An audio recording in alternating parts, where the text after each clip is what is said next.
Hello and welcome everyone. Thank you very much for tuning in. This is a screencast-o-matic presentation I'm recording for the part of the lesson that has us looking at the differences in how CNN, MSNBC, and Fox News cover the news. Before we get started, please let me encourage you to open up to today's lesson and to scroll down the correct section, and remember to follow along here accordingly. Please be advised that we will be clicking back and forth between the lesson doc and the source accordingly.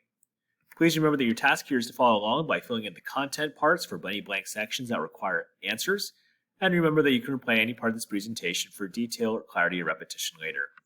Let's go and get started with the first section here. Here are the directions. Students, want to really see how the difference between the big three political news networks in America? Answer these key concept questions and find out more about the way in which CNN, Fox News, and MSNBC cover the news. So let's go to the background here first. And of course, I'm referencing the source that was uploaded in tandem for this assignment. Here's the introduction.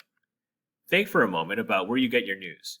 Maybe you leave for work each morning with black fingertips from the smudged ink of a newspaper. Maybe the dulcet delivery of your local NPR host is the only thing that gets you through your commute.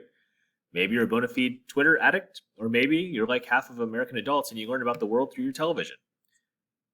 Though its popularity is waning, TV news is still a big deal. Just last year, a Pew Research study found that cable news was considered the most helpful source of information for the 2016 election. It's especially popular among older generations, which also happens to be the group that's most likely to turn out on Election Day. Given the importance of TV news and the accusations of partisan bias, often lobbed at cable networks, it's worth exploring what the news you're getting from TV actually is and how that changes depending on what channel you watch.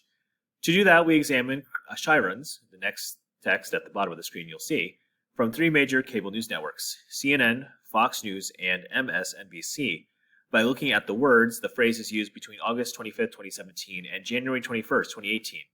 We can get a sense of the differences in how each network covers the news and how a viewer's perception of the world might change depending on which one they watch. So let's go and get started. And as you can see here, the way that this will work is that we're going to scroll through the document while reading it and additionally answer the questions based off of dots and the size of those dots to show how much those words and phrases are used. However, let's start off with the first part here. When was the date compiled from the three different news networks? So I believe, if I'm not mistaken, they had talked about August 25th, 2017,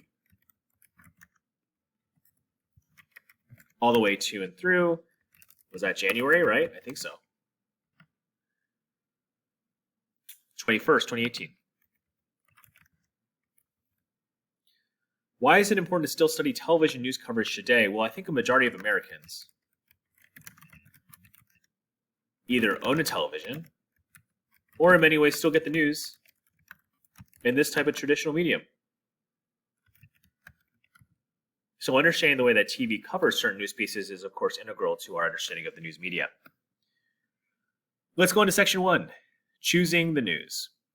Who are the three reporters mentioned from the three different networks? So this is basically a study that looks at, and I believe it says it right here, let's start with something simple, an overview of the words used in each network's chirons.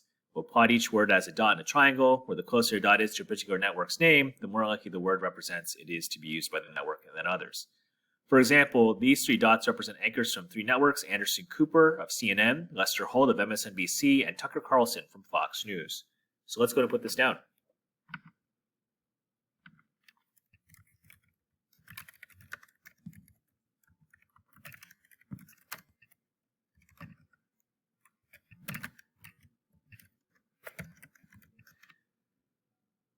What do the smaller dots represent and what do the bigger dots represent? Well, I'm pretty sure it says it here in the key,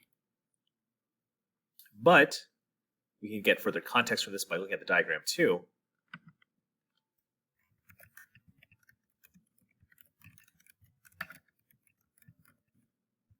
But the bigger the dots, the more the topic is used more or covered more.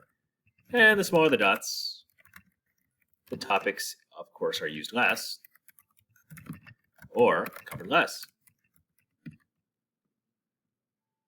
Okay, so what we're going to be doing in the next part of the presentation here is to look at each of the topics in the news and to basically identify how they're used in tandem with connotations, words, and phrases. Please proceed to the next recording and presentation accordingly.